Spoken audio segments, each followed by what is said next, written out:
Continuando o que nós estamos falando sobre a armadura de Deus, nesta peça, né, que nós estamos falando sobre a couraça, amados, o diabo ataca os nossos bens, as pessoas que amamos, nossa segurança, nossa saúde, tudo que nós temos. E tanto maior será o resultado positivo, quanto maior for o valor que dermos ao que está nessa terra, nesse mundo. Não valorize. Não valorize essas coisas.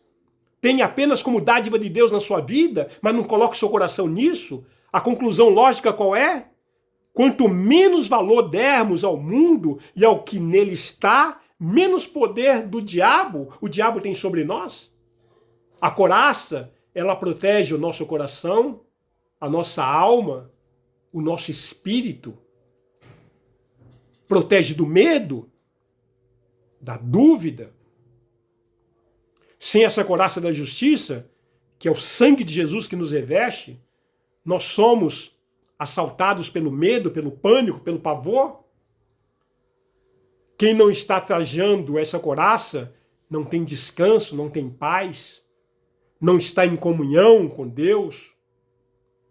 De modo que as mínimas coisas são capazes de fazer desistir de continuar no caminho de Deus. Então entenda isso. Falando agora sobre sandálias da preparação do Evangelho da Paz. Outra peça apresentada ali em Efésios capítulo 6. No versículo 15, fala da preparação dos pés para o conflito espiritual. O soldado moderno, assim como o guerreiro da antiguidade, precisa prestar bastante atenção aos seus pés. Às vezes o inimigo da antiguidade, eles colocavam obstáculos perigosos no caminho dos soldados que estavam avançando naturalmente. Isso é bem parecido com os campos minados de hoje. Doenças também podem danificar os pés de um soldado que não tem os seus pés protegidos. A ideia de ter o Evangelho da Paz como calçado sugere o que precisamos para poder avançar no território de Satanás. Precisamos da mensagem da graça, a qual é tão essencial para ganhar almas para Cristo. É muito essencial.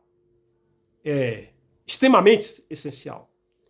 Satanás tem colocado muitos obstáculos no caminho da pregação do Evangelho. Entenda isso. Para que servem os calçados? Evidentemente, para proteger os pés. E de que esses calçados protegem? Das pedras pontiagudas, dos espinhos, né?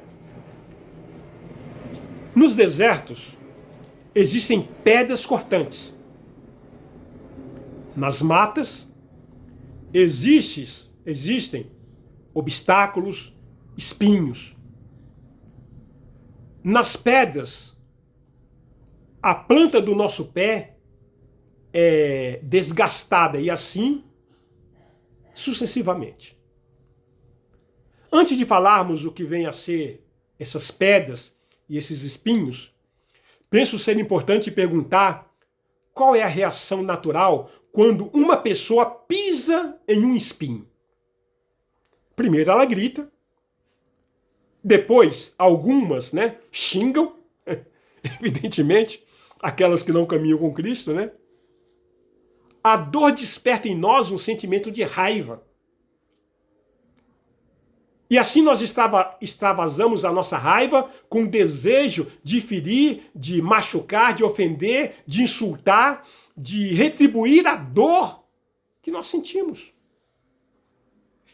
A vingança ocorre quando ferimos, quando nos feriu, ferimos aquele que nos feriu, causamos dor a quem nos causou dor, atingimos quem nos atingiu, assim sintomático que o desejo de vingança é o desejo de ferir quem nos feriu.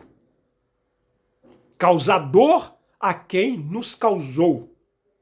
Atingir quem nos atingiu.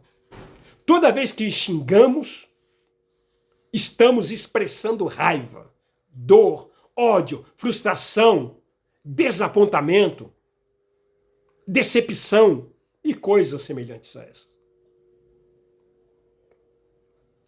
É incrível, amados, como nós nos deixamos controlar e manipular pelos outros. Quer dizer, somos rudes com quem é rude conosco. Intolerantes com quem é intolerante conosco. Grosseiros com quem é grosseiro conosco. Ríspido com quem é ríspido conosco.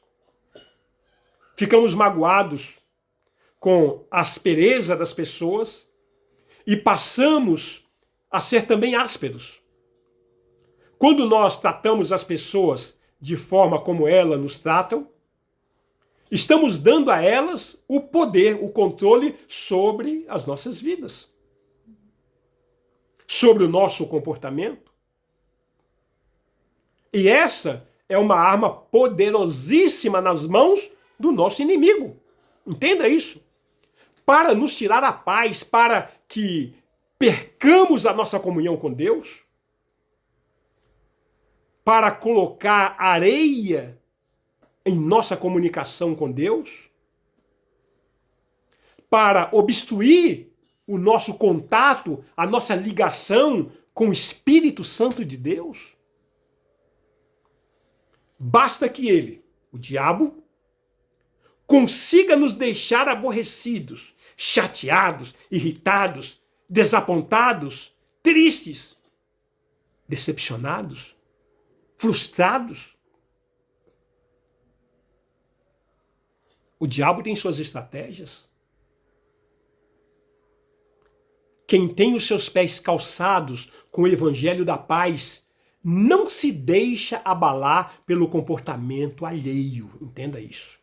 Não importa o que façam ou deixam de fazer.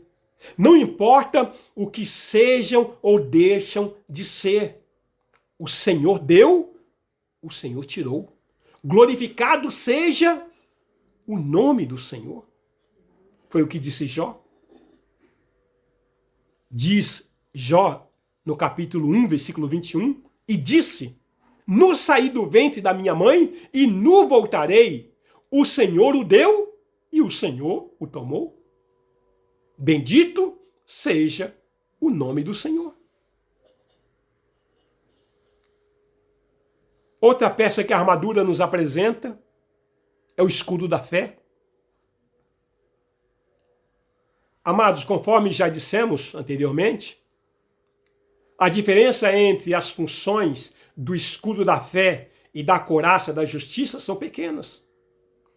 A couraça protege o nosso corpo espiritual dos ataques do maligno em nossa alma, em nosso espírito.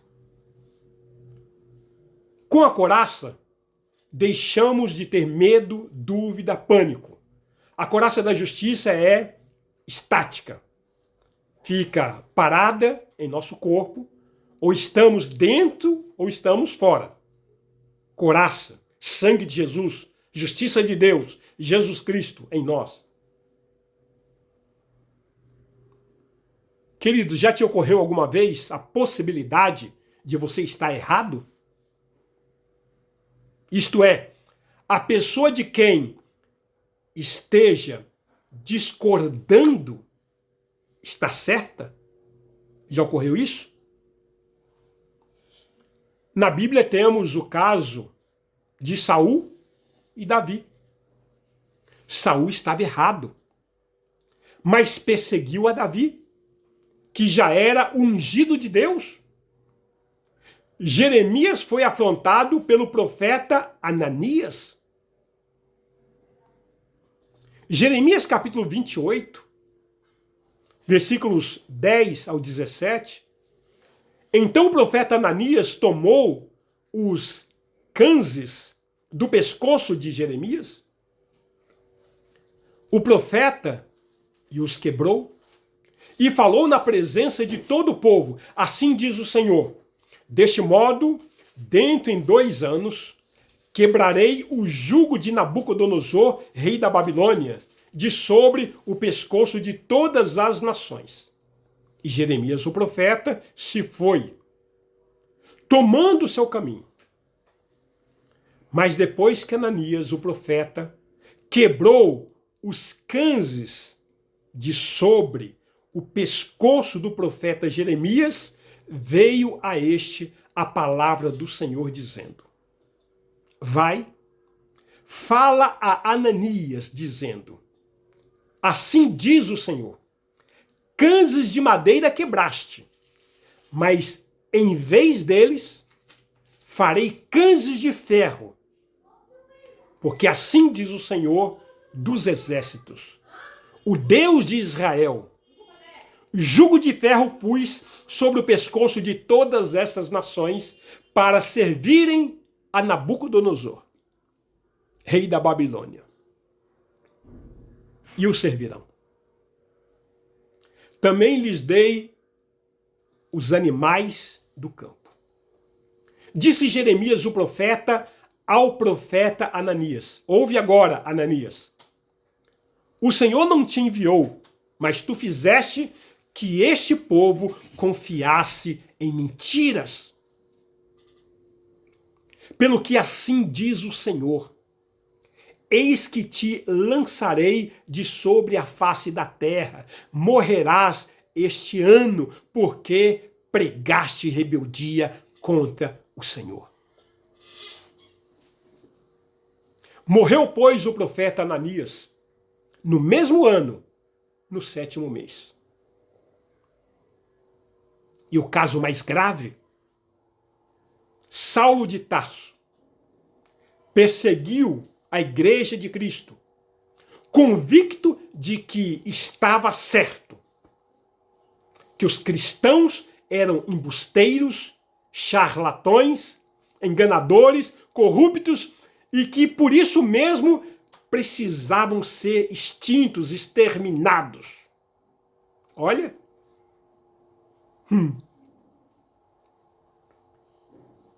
Ah, queridos, se estivéssemos errados, então estaremos lutando contra Deus. E o que aconteceu com os sacerdotes de Jerusalém? Vamos parar um pouco por aqui.